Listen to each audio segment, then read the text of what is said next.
Hello and welcome to the Pirates Fan Forum here on DK Pittsburgh Sports Podcast Network. I am your host, Gary Morgan. With me, as always, my good friend, Jim Stamm. Boy, Jim, I was really struggling for coming up with subjects this week. I mean, what is there to talk about? Anything at all? No, nothing. I mean, nothing's going on with the Pirates. There's no news. There's no breaking stories. There's no theories. There's no what's the word I'm looking for?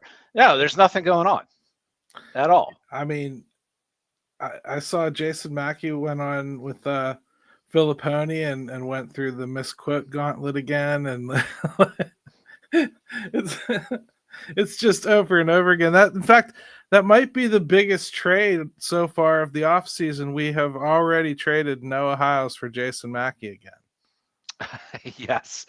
In and amongst all the other shuffling within the Pirates, it appears Jason, a friend of the show, is going back to the Pirates beat, and Noah's on to greener pastures. And I want to give Noah some credit. You know, if you're moving on to a different position, you kind of want to empty the chambers, right? Yeah. And I thought he did a good job of that. So I want to give Noah Hiles some credit for that. So yeah, he really went after Travis Williams, and Travis Williams just had no answers whatsoever. It was so funny. And Jim, I came away from that interview. Listen, guys, if you're just joining us or whatever, listen, this is not going to be a formal episode of anything. This is going to be two friends that haven't talked in a week talking about all the crap that happened this week. That's all.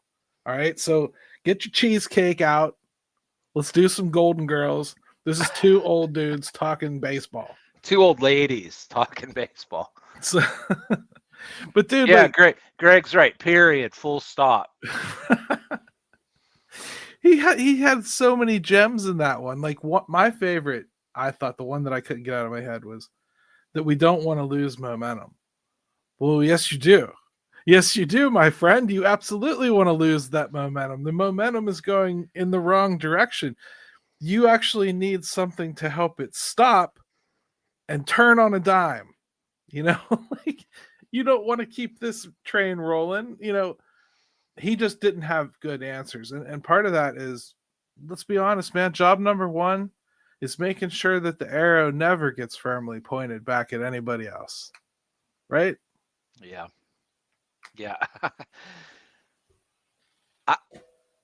I thought Travis Williams was the star of the day that day. Which, how or why that would even happen, I don't know. To finally let him out of whatever closet he's in at PNC Park, and for him to just kind of blurt out that, like, first of all, he was dead serious about making the postseason, delivering the postseason, period, full stop. Deliver the postseason, Gary. I wouldn't let Travis Williams deliver me a pizza, let alone anything about the postseason. What the hell does he know about that? The best thing I can say from that whole exchange is, I very much so believe that for all of them, yeah, shoot for the moon. You might as well, because I guarantee that's if you don't make the playoffs this year, you are all gone. I mean, we all know what's coming, and we all know, like, exactly why that it's going to go one more year here.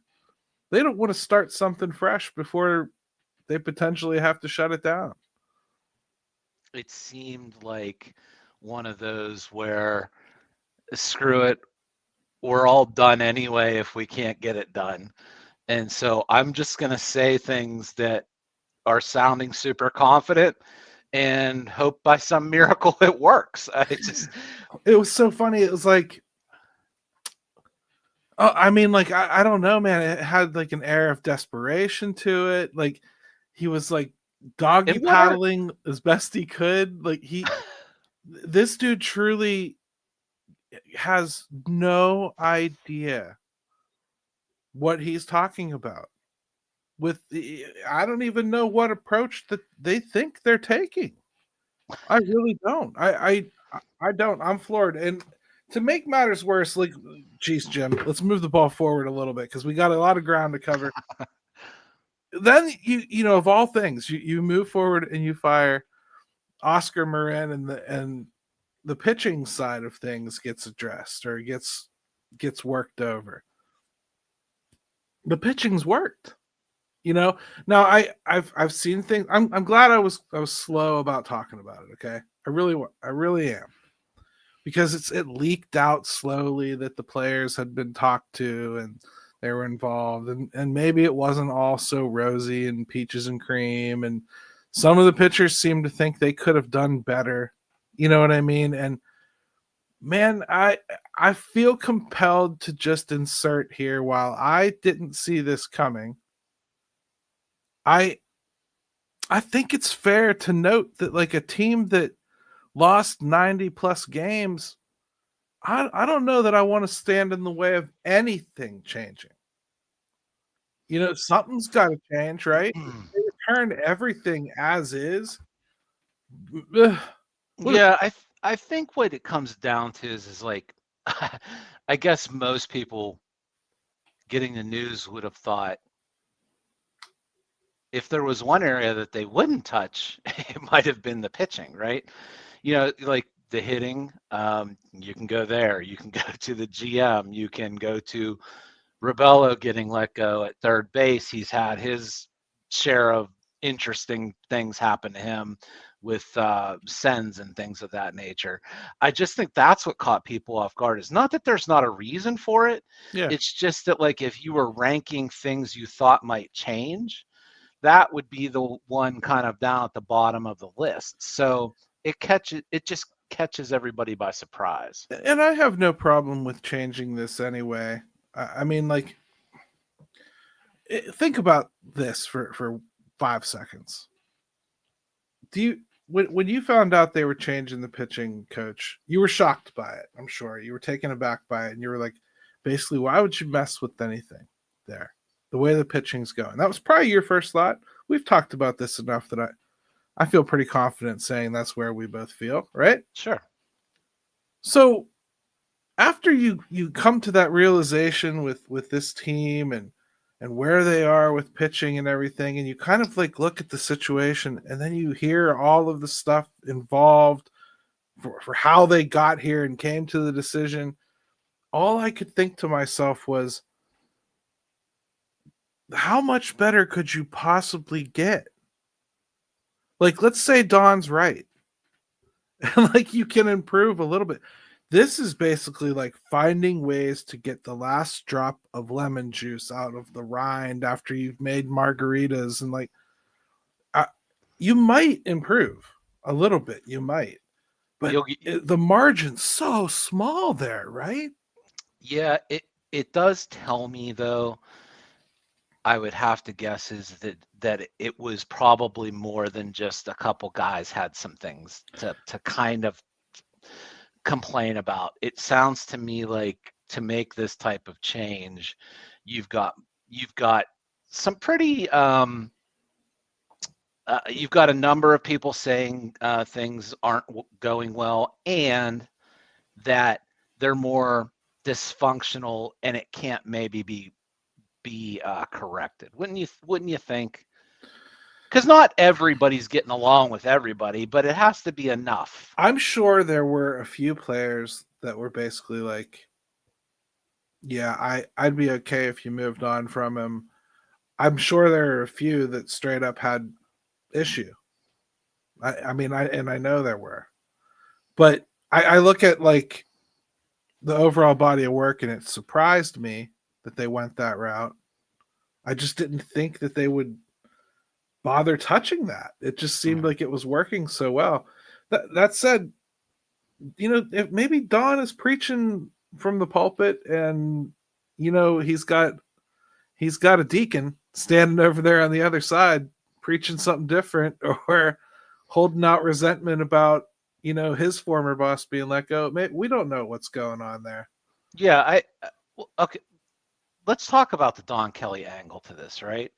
Let's take our break, and then we can talk about, is this some autonomy for Don Kelly, or is this just business as usual, or is he going to get to call some of his own shots here? I love how, since I've been doing the other show, you have completely taken over being in charge and reminded me we need to take breaks, bro. I love it. It's such a partnership here at the Pirates Fan Forum. I love it. Teamwork. At DK Pittsburgh Sports, we take pride in coverage that connects our city's fans to their favorite teams. Now, that connection's stronger than ever. Introducing our all-new state-of-the-art app. Find expert inside reporting and original podcasts. Check live box scores. Track the latest stats. Chat it up with our community of thousands of fans, all in one place. The new app from DK Pittsburgh Sports. Coverage that connects. All right, hey, welcome back to the Pirates Fan Forum here on DK Pittsburgh Sports. You want to talk about Don Kelly? I think that's a good place to go, because it's not all been negative, I don't think. I certainly don't hate the extension of Don Kelly. I like him. I trust his motives. I trust where his heart is. I believe he truly wants to do what's best for the city of Pittsburgh and the Pittsburgh Pirates. I haven't been able to say that with a straight face for quite some time. And not that Derek Shelton was a bad guy in the community or anything, but I just didn't feel like he was pushing the right buttons. Don Kelly, maybe I think there's a little bit more upside there. I don't know if this is a World Series guy, but I'm okay with this, whatever, right? Yeah, I think, I'm in Mount Lebanon. I've talked to people. Kelly's a Mount Lebanon guy. Everything I have heard about him has been positive. That he's always been a good guy. That there were no criticisms or complaints. What I will say is, that's what's going on the polo courts of Mount Lebanon. But what's going on in the streets? Yeah, I need Aliquippa gym now. Yeah, this is as I was sharing Grey Poupon from my limo to another person. I love it. Anybody under 40 didn't get that reference. I don't know if we have anybody under 40, but anyways, it was still funny. I think my only question would be is like, what would be the rush, and just like, what was the rush in seeing how things kind of were going to shake out around baseball, to see what was going to happen, if anybody else was going to become available? Because even Don Kelly said this, and he's right, by the way. He said, hey, I'm still learning. This is new to me. Gene Lamont was a big help, and there's a lot more to it and all these things. And I'm like, okay, great. I appreciate the honesty, but is this the kind of guy that you want, maybe dealing with like the pressures of winning now and the buttons to push and the experience when he doesn't have it? Right. I think the bench coach situation is important. Like, I don't believe Gene Lamont's going to come back. I think that was a one-time favor that he was doing to Don Kelly, and I appreciate that he did it, and I get the reason that he was the pick there. But I think you need somebody that has coached in the playoffs at least. Ron Washington's going to get let go from the Angels. Listen, that's a guy that I think at this point of his career, probably time to think about taking a bench coach role. You know what I mean? And I know think he's had health issues, but yes. Yeah, but I think he could have a positive impact on a team like this. He's got a lot of good experience with some winning organizations. I think that would be a good too infusion. crotchety, though, like for Pirates management, because he will say what he thinks. I think that might be a little bit why I'm pitching for him, because I think if even Ben Cherington had alluded to the fact that one of the things he liked about Don Kelly was that even before he had the security of this position, he pushed back on things and made sure that he fought for his dugout and things that he wanted to change. They didn't name specific things, but I think that's good to hear. I mean, I'm not going to kill the concept because I don't necessarily like the guy it came from. I think that's something positive to take from that, and for that, I would hope they'd be open to another person that thinks a little bit differently about pushing back on some of that stuff. You know, maybe Yeah, they need more balance. well, I do think you need that staff to be a little bit more. What's the term I'm looking for? Outside of Pirates seasoned, but outside of the Pirates organization. Yes, outside voice and a sure voice, right? Yes. Like when Derek Shelton tried to all of a sudden be sure about things and kind of flip the switch into its serious mode, I don't think anybody bought it. Right. It seemed desperate. It did. It seemed a lot like trying to have a kid to prevent a divorce, didn't it? Like, you know what I mean?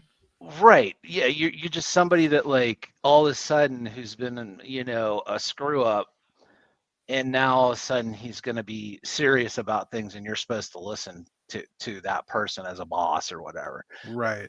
And take that seriously. I think that's what happened with him. And so like I think Don Kelly I think the players like him. I think he is good for the players. I think his best attribute is how he deals with people. But if things get going rough again, does Don Kelly have the chops to hold people accountable and deal with things if things start going sideways? I think that's where you get the mature manager in place that has a resume and that can stop that as it's happening or try to stop it. Right. Like Josh here has brought up Bob Melvin a couple times. It's a perfectly fine suggestion. I'm not married to any of the people that we've brought up, but I mean, there's some that I'm dead against. I wouldn't even consider, but there's some I'm perfectly open to. That's one of them. I just I think, to me, if you're going to run around parading around PNC Park that it's do or die playoffs no matter what, well, I think it's time to admit that Don is young and everything he does is really going to be a first. It's going to be the first time he's running a spring training this year. It's going to be the first time he's had input on draft situations and draft decisions, and it's the first time he'll have input on promotions and cut decisions and tender options. There's all kinds of brand new stuff he's really never had to personally. I'm sure he's been asked his opinion, but to be like in the room and having to like help make those decisions is completely different. If they actually succeed and make the playoffs, Jim, that to me is the key as to why I have to have an experienced bench coach in here. In other words, I don't want them to just promote Truby because he's here. I want them to get him and get him some help. That's all I'm saying. I think that's I hadn't even really thought about this part of it. Get so focused on Don Kelly being the manager, but I think as we talk this through, Gary, that is probably the biggest part of this is right, because if you've got a guy that's got some, why do you think Gene Lamont was there? It was for the same reason, like just somebody who has knowledge, experience. He can't do the day-to-day stuff, but he can be your consigliere, if you will, right? Like he's there to help you through those tough spots. What if they get off to a slow start again? Right. And that's why I think like Terry Francona, and yes, man, Reds, it's funny. Reds fans seem to be like out on Terry. But what I give Terry Francona credit for is that was a team that had some ups and downs, and they had young guys, and like he found a way to at least get them to the playoffs and kind of keep the boat from rocking too wildly where it was lost completely. The thing about Francona that I think is beautiful is like he'll never say it, but you can tell, and he managed the team as such all year. I think you could tell he knew at best he was getting this team a taste this year. You know what I mean? Mhm. And he managed them as such all year. He did exactly what he said he would do: get them to the playoffs. And It was wasn't close. pretty, but No, it wasn't close, but he did it. He drug them across the finish line, and I bet he's got a pretty firm vision of what needs changed. Right? Let's not fool ourselves. They need a lot of what the Pirates need. They need some consistent friggin' offense. right. And But even for that team, power. but he's the type of guy that at least after this year, okay, we survived it. We got to the playoffs. He'll have some real ideas and thoughts about where they want to go direction wise and the things that they're still missing. And these are the things that like I don't that decades of baseball experience I think gets you. The beauty And of him though is he'll put in his wish list. Right? He'll say, "This is what I think we need." Right? And if his general manager doesn't give him his wish list in its entirety, he's not just going to fold his arms and cry that he can't build a shed. He's going to build you some kind of a box that'll keep things dry. It might not be a shed because you didn't send enough parts, but he can still get the job done. Yeah, he'll figure it out. It's funny, like Reds fans, I've seen quite a bit of backlash about him. Yeah. I do think that that's the differences, and that'd be the only concern I have with Don Kelly. I will say, Gary, I thought, could the Pirates not just do that right? Don Kelly is a local guy, and that thing got hijacked by Travis Williams and the fact that nobody could ask Ben Sherrington any questions. And then when they finally did, he said he was back, and then it became not about Don Kelly, and it became about all this other stuff. It's like, you know what it is, though? Can they not just get that part right? You know what it is, though? It's part of them building this illusion. Okay. Part of their illusion is that I didn't even realize you guys would be asking about that today. Like, you guys brought it up. You guys were the ones that asked if I was coming back. I never suggested I wasn't or anything. I just said I was happy to work with Don again, and then I guess it prompted a question. Geez. And you see how they played it, because like it was just a side scrum. It wasn't a formal like I'm coming back. It was a side scrum after that whole thing. It was completely orchestrated. Yeah, like it's like doing a press conference and saying all this stuff about what's going on, and then right before you walk off the stage, you go, "Oh, by the way, I'm coming back," and then just run off the stage and try to get out of the building. And they were like, "Whoa, whoa, whoa, whoa, whoa, whoa!" And then like they caught him and sweaty Travis. It's the subterfuge of Michael Scarn. Like it's so tricky. Yeah, and then like so then everybody's like, "Oh, you're coming back? Well, that's the story," which it was. But like separate this stuff, like because then they keep the train rolling and they get all the way to Travis, and then Travis just drops a bomb. Like, as bad as you and I feel like Ben Sherrington is at communication, and listen, he does some things well, but communication, holy crap, he's so bad at it. The double talk, the 50 extra words to say nothing. Travis Williams about nothing.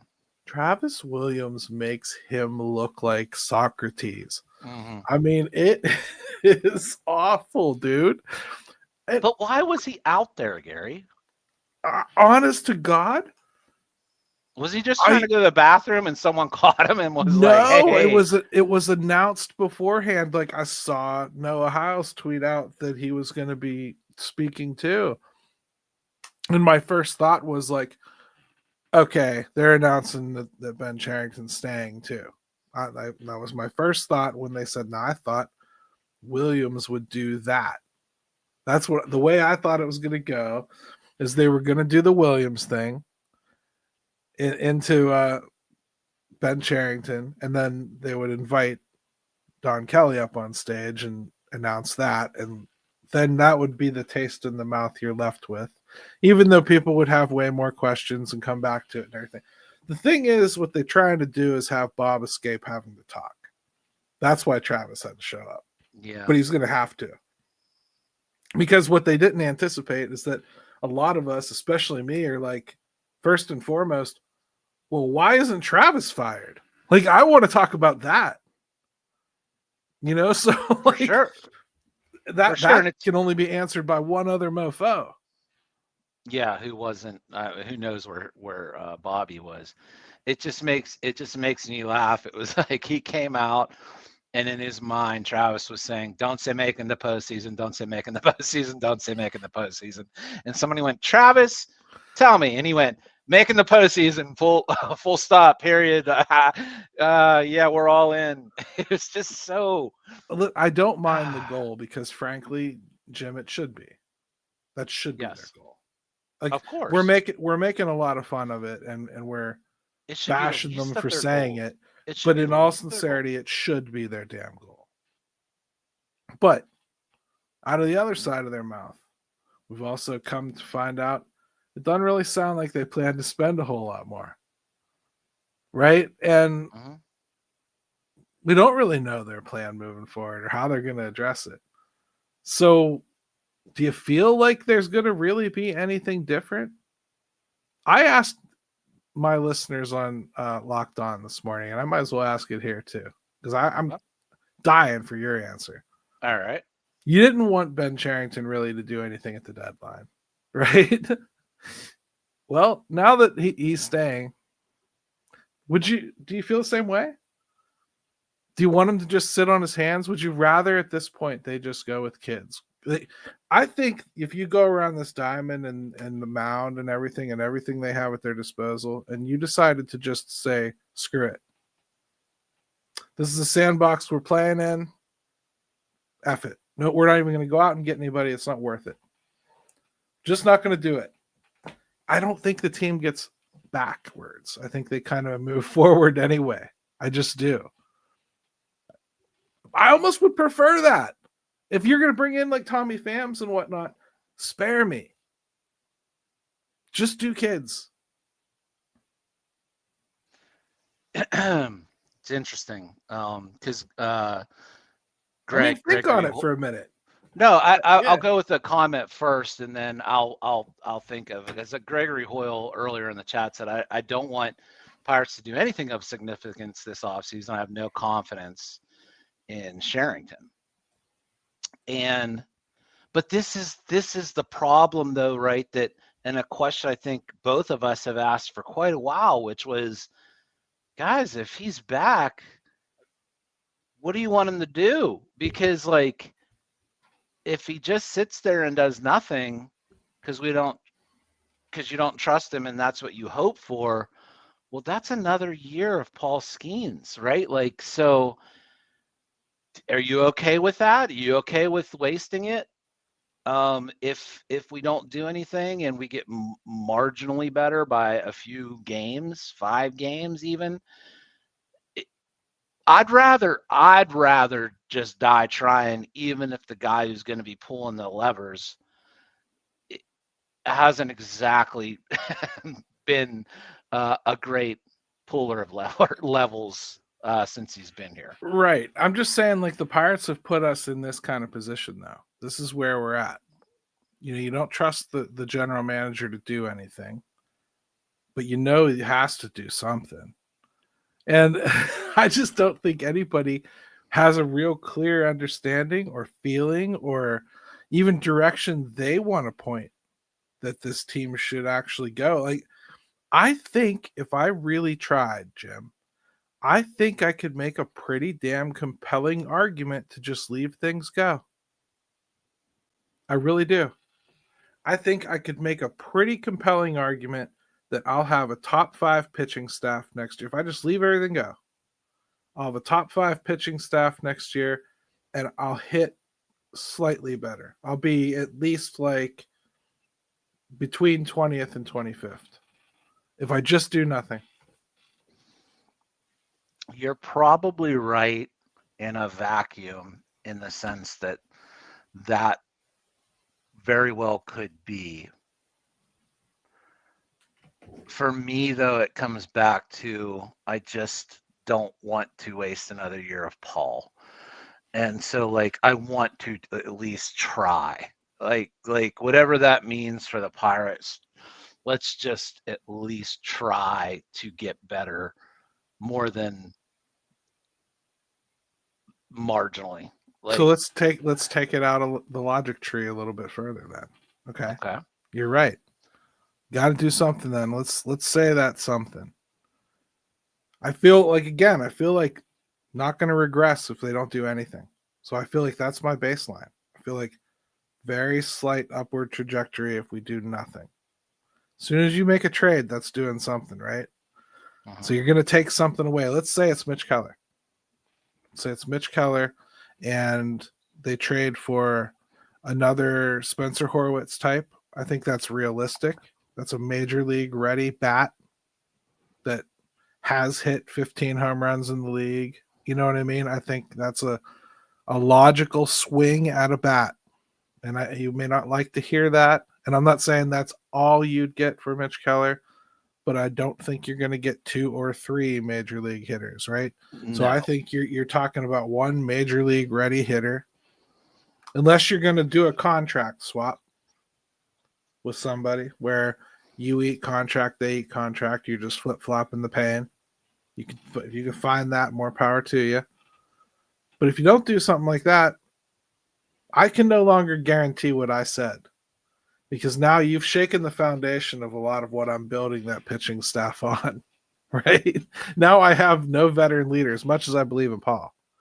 I don't know that he's ready to be carrying 50 caterpillars behind him of baby birds with their mouths open looking for information.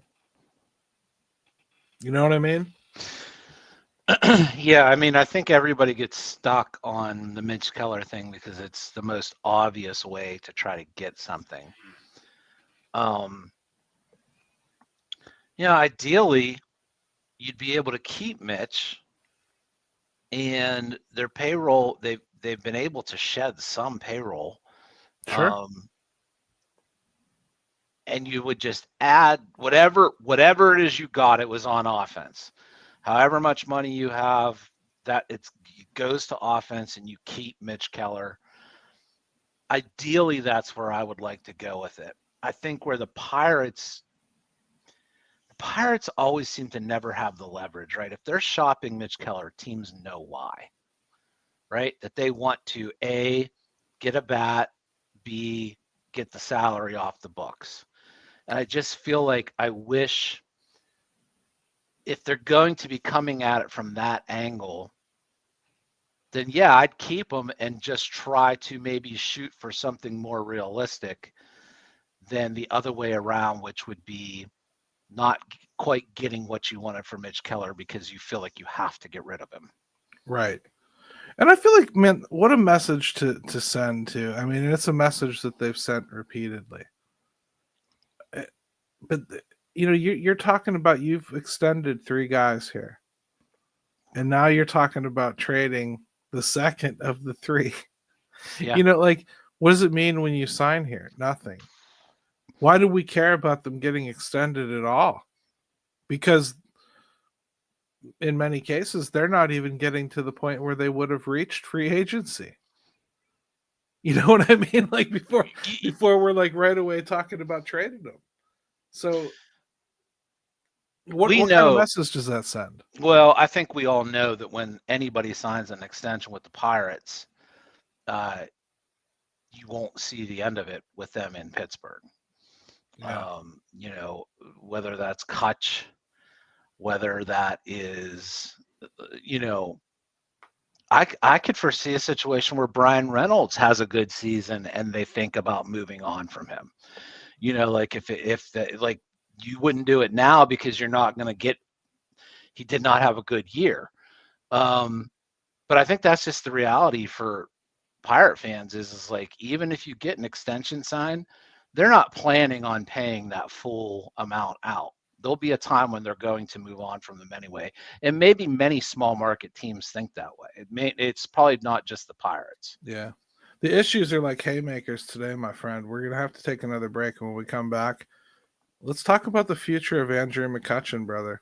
I mean, like, I think we have to. I think Jason Mackey's comments make us have to. And really, the way Kutch has acted kind of the second half of the season, I think it's time to have this discussion, huh? I do. At DK Pittsburgh Sports, we take pride in coverage that connects our city's fans to their favorite teams. Now, that connection's stronger than ever. Introducing our all-new state-of-the-art app. Find expert inside reporting and original podcasts. Check live box scores. Track the latest stats. Chat it up with our community of thousands of fans, all in one place. The new app from DK Pittsburgh Sports. Coverage that connects. Welcome back to the Pirates Fan Forum here on DK Pittsburgh Sports Podcast Network. Jim, I feel like Andrew McCutchen thought that he was having a storybook finish to his career here in Pittsburgh, and when he stuck his finger in the pie, instead of a blackbird, it was something else, brown and steamy. And I, honest to God, have eloquent as always, Gary. I feel confident that I've gotten around all the YouTube censors with what I just said. All right. So Andrew McCutchen, I just felt he's kind of been a little more outspoken as the season's played on. Before we get too deep into this, let me just start with this. The season is very, very raw right now. And Andrew McCutchen's emotions are probably not in the best place to be making decisions. And I actually feel he's intelligent, so intelligent that you're probably just not going to hear him openly state anything he plans right this second. And I don't think that anybody from the team is going to say anything stupid either. Okay. As long as Travis Williams doesn't get interviewed. But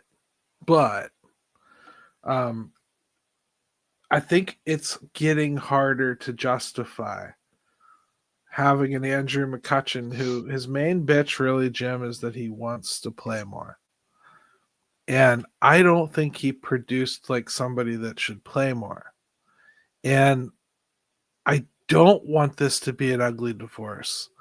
Somebody has to be the bigger person here. Like Kutch either needs to understand what he is now and accept that he's going to be an occasional fill-in DH, fill-in outfielder, pinch hitter, leader of the bench, wily veteran, advice giver, slightly gray-bearded, ride out the train, get a few more stats, say goodbye to everyone. It would be best for him, I think, long-term, if that's what he did. Going and chasing the World Series, I think the first thing that's going to happen, he's going to get humbled when he goes out on the open market again and isn't talking to I think he's going to find most teams are going to offer him about $5 million.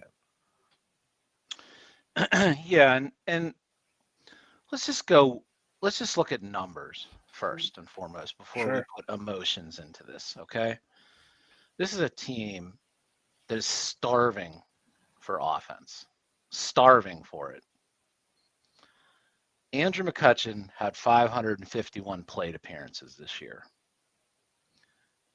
It tied him for his lowest OPS of his career at 700. And it was his lowest slugging of his career at 367, excuse me. So there's a clear drop off that has happened. He's had a 700 OPS in 2 of the last 4 years. Right. I just think that it's probably time. The Pirates probably can't afford the luxury anymore of Andrew McCutchen, just simply on the fact that you've got to find somebody better that gives you those 551 plate appearances, even if it's marginal. They need it in too many places, and they probably can't get it out of one or two one signing. So you got to start making it up other areas too. And God love Kutch, but he probably can't play that much anymore. He's kind of like a full-time DH. It restricts you roster-wise. I'm not sure how you get over 500 at bats and put up the numbers he did. And Kutch is a smart guy. But to come out of that thinking that the answer is for you to play more, I'm sorry, I just don't think it is. You know what I mean? I think you're looking at a really tough situation here, and it always isn't fun. But they've got to find a way to get Rafael Flores' bat in this lineup, and mixed with potentially some kind of combination of second baseman and shortstop that you're trying to work around. And Ryan Reynolds needs off the field a little bit here and there to try to keep him more fresh. Jim, I don't know. Now, if Kutch was like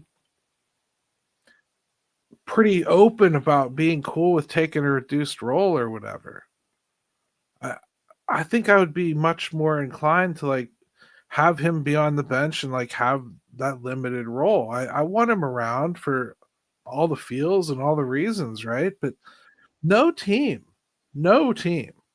is going to that is in World Series contention is bringing Andrew McCutcheon in and giving him anywhere near 500 at bats. Yeah. It's like if he's trying to pad numbers for the Hall of Fame, stay. If you're trying to just end on a high note, stay. You know what I mean? Yeah. If you're trying to win a World Series ring, okay, but accept a lesser role and go chase it. Yeah, and even that lesser role with the Pirates is kind of like, is it worth hanging on to him for? You know, if he would have been somebody, and look, this is the teaching old dog new tricks, saying here, but like, if he would have been the platoon answer at first base with Spencer Horwitz, where he could do that, play against lefties and take some of that burden off of Spencer Horwitz with lefties, and he could DH little, and he could play the field in a pinch, like, then I might start saying, okay, I can still see it. But like, if he's just going to DH, and these are the numbers at this point, they just can't afford it, and not afford it money wise, because it's not a big deal. It's just that they need to make up offense everywhere. Right. They like it, because it ain't gonna come from getting Kyle Tucker. You know what I mean? Like, they're not getting that. So like, you better improve everywhere at least a little bit. I don't think Kutch is at that point. That's why I wouldn't mind him coming back again. It's just he's got to accept a different role, and I think the moral of the story is, for me, yeah, there's a lot of talk going on right now, a lot of expectations being tossed around, and a lot of conjecturing about what may or may not happen with him. But I don't think that he started having the conversations that he believes are out there yet. And I think it may very well come to pass that cooler heads prevail and these sides come together and realize it's really best for both of them. If they just get together and understand what's happening and everybody accepts this is it. We're going to give you a real soft landing. You're not going to cut you, we promise.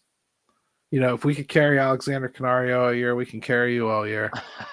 You know what I mean? Like, I'm trying not to be a dick about it, but like, well, tell them you got to play the outfield once a week, and we'll DH you once a week or something, and then you have pinch hits, and I just think there's ways to get around like this just being a breakup, because I really do think that reality is going to have a conversation with Andrew about what other teams are going to do with them.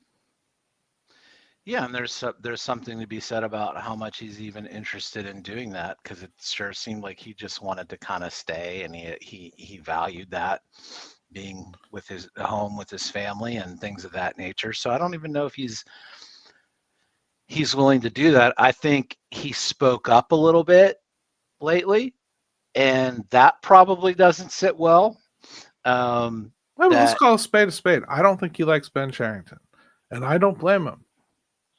Because he hasn't really been wanted here by this GM, frankly. well, yeah, because it was totally around him to begin with. Yeah, so I mean, like, I can understand there not being a good relationship there, but he's here for his relationship with Bob, and clearly did not win this battle. You know what I mean? So I think there's going to be a little bit of wound licking going on here, and we'll see. We'll see if it gets straightened out. I would hate for it to end this way, and I would say even if he does go play somewhere else, it's not as though we're going to give him the cold shoulder when he comes back. I mean, we've got fans on the daily talking about not watching this team anymore. I'm not going to hold it against some borderline Hall of Famer that wants to like go off and try to win a ring somewhere. But I think the shame of it is like, if he doesn't, it sounds like there might have been conversations that need to have been had. They weren't had. They'll wait to the off season. If there's a parting, then he's just gone. Like, nobody got to like know that it was happening, right? Like when like we enjoyed when he came back, and if it's just done and over with, then nobody gets to say goodbye in the way that you would like to, which is very piratey in and of itself. Well, Kutch, I mean, like, Kutch can't come back in 2023. Like, the team like starts to look like they're kind of on the upswing, right? And it looked like by now they'd probably be sniffing around, if not in the playoffs. That's really what it looked like the trajectory was in 2023. They put a little bit of effort, and they went and got 2 first basemen that had names and pedigree and had played, and they tried. They went and got decent pitching. I thought they did a pretty good job of putting a team together there, and I think everybody, including Kutch, thought like, well, all right. This is more like it. They're okay. Yeah. Well, he certainly talked that way, right? And everybody's looking around like, well, hey, at least they addressed these holes. They're actual Major League Baseball players they brought in. Okay, cool. We'll see what happens here. I understand why they're not these big names. We're not there yet. We all understood what was going on, right? And then the next year they come back and there's like no effort. And then 2025, same thing. And each time Kutch just signed, yeah, okay, well, let's do what we did again, right? All right. And he comes back, and this isn't even what we did last year, boys. Then he comes back this year. They spell his goddamn name wrong. like at Pirates Fest. He signed on again. Whoop, boy, they're doing all the same stuff. We're going to do all this same great shit we told you about, right? And he's kind of like, even at Pirates Fest, when the people that talked to him, he was like, I don't know, man. I'm just here to do, whatever I can to help the team. And like, that wasn't what Kutch was saying before. He was selling it. You could tell they lost the salesman because the pitch don't work anymore. Yeah. Well, and that's why I think you heard him say some of the things he said as the season closed out, right? Which was like, no, we need more. I thought the ironic part of that was, what if more means you not being here?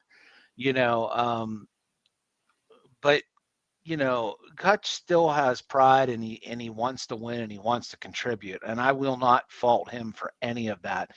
This guy wants to go out on the right foot and still contribute. I think maybe it's run its course. Mackey seems to think it might have, and I'll give some credence to that. It just feels like that might be it, and it'll be a shame if it just kind of fizzles out in the off season and that's it. Yeah, I still kind of think there's going to be a come to their senses moment from both of them. But We'll see. I don't know that I'll fault the team all that much, because I think like when I really, really look at building the roster to the best of my ability, I probably don't put Kutch on it unless I'm being sentimental. Right. I think Now, that's totally the fair. funny thing is, though, Jim, how can I say that? Because he was like the fourth best hitter on the team this year. Yeah. On a curve, right? If you're grading on a curve. I just, Kutch has had a heck of a career. I'm just trying to play both sides of it because it sounds like we're running him out of town, or we're at least okay with it. And I don't want it to be that way. I would rather him either just decide on his own. That's enough. I should have just retired last year. After, or I should have told you this is what I was going to do, or come back with a lesser role. One or the other. That's what it's got to be. Yeah, I don't. I hate telling guys when to hang it up. I think that's like the most like. I just don't like telling It's not guys. our place. Yeah. Yeah. Like people play until you cannot play anymore. That's your decision. Once it's gone, it's gone. I hate doing that. Just like Aaron Rodgers is flirting now with like maybe coming back next year, like I saw. And who are you to tell him to do so? Yeah, right. That's as personal of a decision for an athlete as you can possibly have. Right. And so, like, far be it from me, average guy, telling you what to do. If you want to play, still do it. Personally, I would love to see Kutch. I thought that he should have wanted to be traded at the last couple deadlines. I would love to see him trying to go still get a ring. That's why when I'm watching the Yankees game and I see David Bednar pitching, am I rooting for the Yankees? No. Or Tyone today for the Cubs. He shoved for 4 innings. Like, right. I want that for guys that have been here and gone through some of the hell. And so that's what I would prefer Kutch do, is find him a spot in a place where he can do all those little things we're talking about, where he's not needed as much, and not and let Pittsburgh do what they need to do at this point, which is improve that position. And I think everybody wins there. Yeah. There's just got to be conversations had, I would say. The other thing, Jim, I mean, we're obviously going to get into Ben Cherington staying as we get for. I just kind of felt like everybody's hashed it out enough about that this week. We all, I think, have made our feelings eminently clear about whether we wanted him back or whatever long ago. So what am I going to do? Sit here and repeat those? You know what I mean? Like, I just don't care to even engage in it right this second. I think it's pretty clear we're all like, yeah. Well, and on top of it, Gary, what are you going to do? He's back. He's back. Like, just accept it. Like, the next thing for me though is now that I know, and now that we've like talked a little bit about like whether we should or shouldn't make a big splash or anything, I guess my question is, what is success? I mean, we've already decided that they're behind, and I think that's very, very accurate. Let's say they do make the playoffs next year.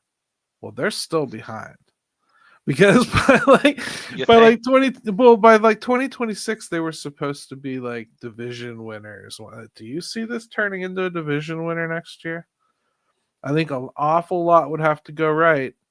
Like, first of all, Kyle Tucker better get the piss out this division, and like, boy, the Reds better just absolutely pinch pennies and not do anything to improve this team in any way, shape, or form.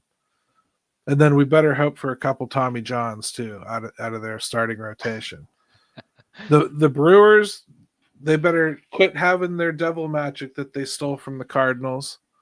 The Cardinals can just continue to plummet for all I care. But like the Pirates moving into the top of this division, I don't see that next year. It's a wild card you're hunting if you think this is a playoff team. That ain't success. It won't feel like success.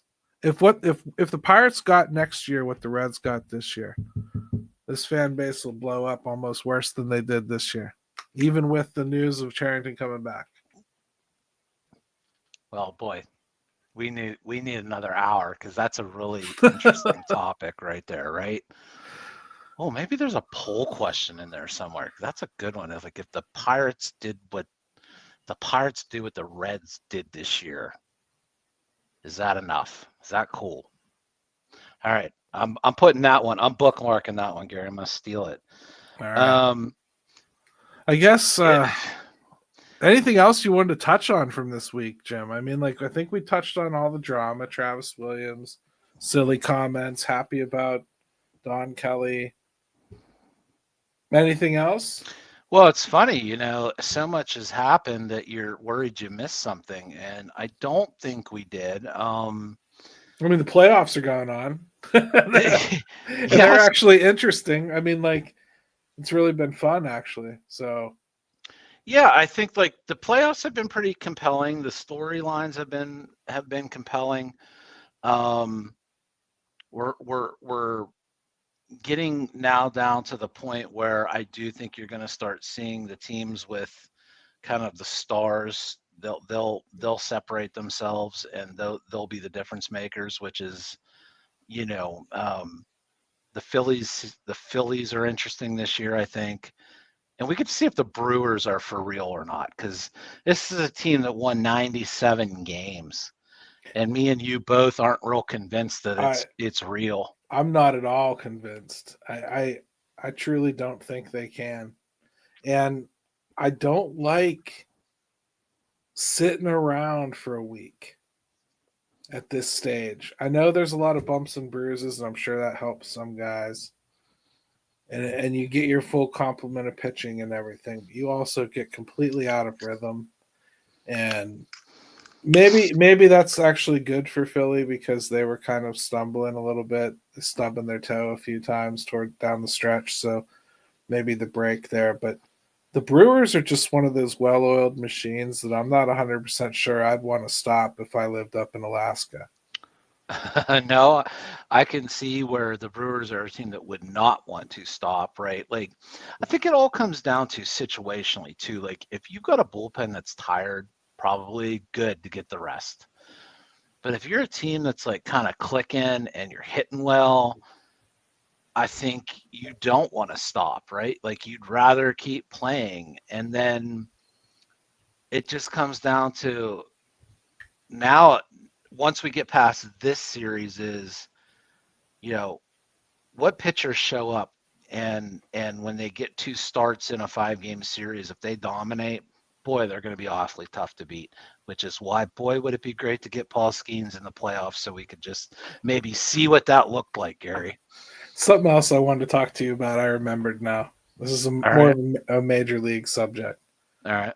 So, and you probably already saw this, but knowing you, there's only 7 players that finished over 300 in batting average. Only 1 in the National League. Yeah. And I just wanted to know what you thought about that. I mean, like, it's been like the late 60s since this, and last time this happened, they lowered the mound. So, like, I wouldn't be shocked if baseball considered lowering the mound. And the only reason I say that is because I think they would have a hard time linking it to injury. And offense is awful league-wide. It really is. It's about as bad as it's been, well, since 2000 at least. The MLB batting average was like 270 in 2000, and it's now 245 or 243. There's no doubt that pitching has like the technology has like far helped like the pitching side of things, right? We get into velocity and spin rates and pitch mix, and like there's so many things that have helped pitchers, and nothing really on the offensive side has helped negate that. Well, except what Josh brings up, which is juicing the balls next year like they did in 2019. Yeah, and that helps the OPS. But I'm talking like just batting average in general. When is baseball going to get back to giving a crap about hitting the frickin' baseball? Putting the ball in play. Like these teams, Pirates are one of them, strike out 11, 12, 13 times. But that used to be like that was the headline when I was growing up. Like if your team struck out 10, 11 times, that was the masthead of the frickin' Sunday paper the next day. Like Bucks strike out 11 times and embarrassing defeat to now you strike out like 11 times. They don't even mention it sometimes. Yeah, well, I mean, you look at guys that come in like relievers and stuff, and they're like 54 Ks and 3 walks. I'm like, in like 39 innings pitched. I'm like, it's gotten so crazy, some of these guys, and how dominant they are. So I do think hitting's harder than ever. And you've got all these guys throwing max velocity with like 4 and 5 pitches, and like Mason Miller the other day. I don't know if you saw that 104 screenshot. paint. 104 like dotted on the corner, outside corner for a righty. It was like, who's hitting that? I think he struck out like all 6 guys he faced in the playoffs, right? Yeah, look at Chapman this year. Look at his numbers. Like, it's just, I do think they need to do something to help balance that, the advances pitchers have made. They did it in the 60s, like when pitching just got so crazy good, no one was hitting. And I don't like messing with the game too much. But I think hitting has gotten incredibly hard. Now, I don't think the approach has helped. I think the all or nothing swing speed exit velocity has compounded that. But I think it might be time to take a look at like doing something to help out, because it can be a gross game some nights, Gary. We've sat through those, right? Where like there's like 3 balls put in play. One team has like 2 hits, the other one has 4. They've struck out 21 times. That used to mean something. It's a very hard game to introduce to new viewers if nothing happens, in the game that you can really talk about. If it's all pitching and they're just striking out over and over and over and over and over again, it's very, very difficult to explain to people. And I'm talking about children. Like when you bring young kids to a ball game and like nothing happens offensively, it's impossible to keep them in it for 9 innings because there's nothing to point to.